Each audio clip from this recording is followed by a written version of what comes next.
हमने श्राद्ध की बात करी थोड़ी सी। हम्म, श्राद्ध का लॉजिक यही रहता है कि आपके पितरों की पूजा करनी चाहिए, पूजा करनी चाहिए।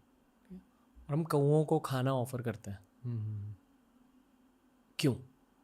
और आपने क्रोज के बारे में सीखा क्या है? क्रोज का तंत्र में बहुत बड़ा सिग्निफिकेंस है, क्योंकि नॉर्मल वर्ल्ड में जो बातचीत की एक दुनिया है, उसमें हम कहते हैं कि कुत्ते इंटर डायमेंशनल देख सकते हैं, बिल्लियाँ देख सकती हैं।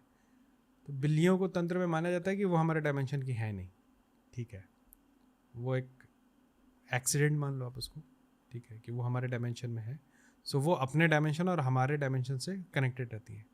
बट क्रो एक ऐसा चीज़ है जो मृत, जीवित और बाकी डायमेंशंस को देख सकता है, ठीक है।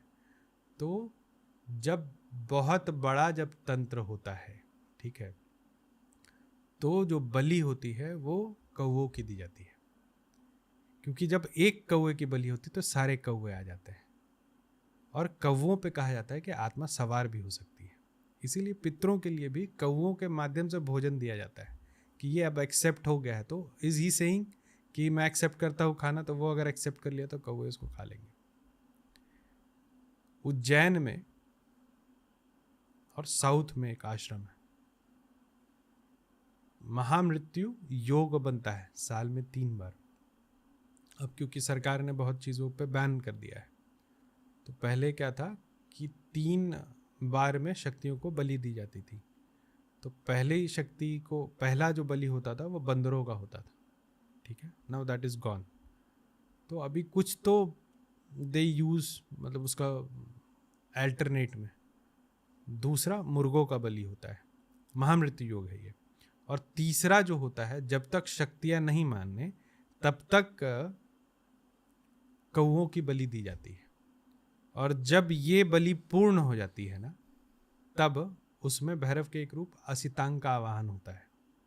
और असितांग भैरव के आवाहन के बाद 10 महाविद्या की पूजा शुरू होती है। इतना सिग्निफिकेंट है हमारे लिए ये, जो 2 डायमेंशन के बीच का एक कड़ी है। एक्चुअल में वो सारे जानवर और सारी चिड़िया में कौआ ही है, इसी को माना गया है। मैं डेफिनेटली मानता हूँ कि एनिमल किंगडम में सबसे होशियार जानवर कौवे होते हैं। कौआ, वेरी अवेयर। 1-2 साल पहले मैं जयपुर में था। वहाँ जयपुर के रॉयल पैलेस में मेरे कुछ दोस्तों के साथ घूम रहा था। मेरे एक बहुत मैस्कुलिन दोस्त है, मैनली माचो। उन्हें 2 कौओं ने बहुत जोर से अटैक किया रैंडमली। क्योंकि वो देखते हैं ना आपके साथ क्या है, they can see this, they perceive it.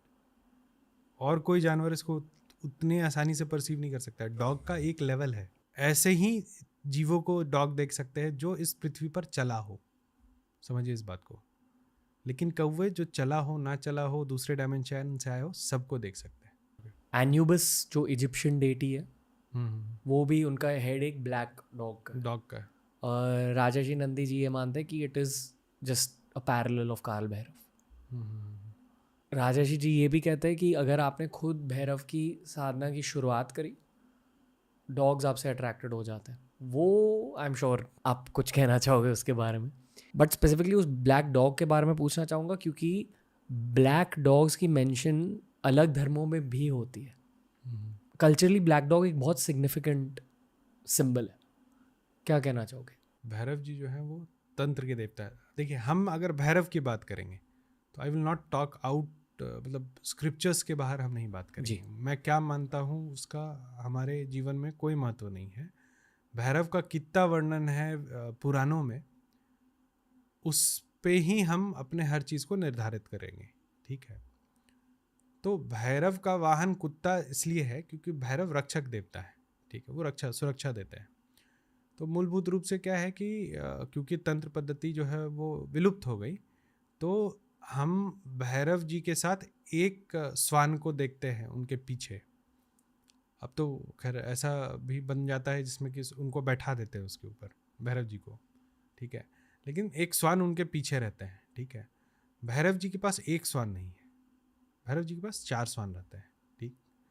पहला श्वान उनके पीछे रहता है खड़ा, या वाहन के रूप में रहता है, ठीक। एक श्वान उनके दाहिने हाथ में खड़ा रहता है और वो अटैकिंग पोजीशन में रहता है, ठीक है।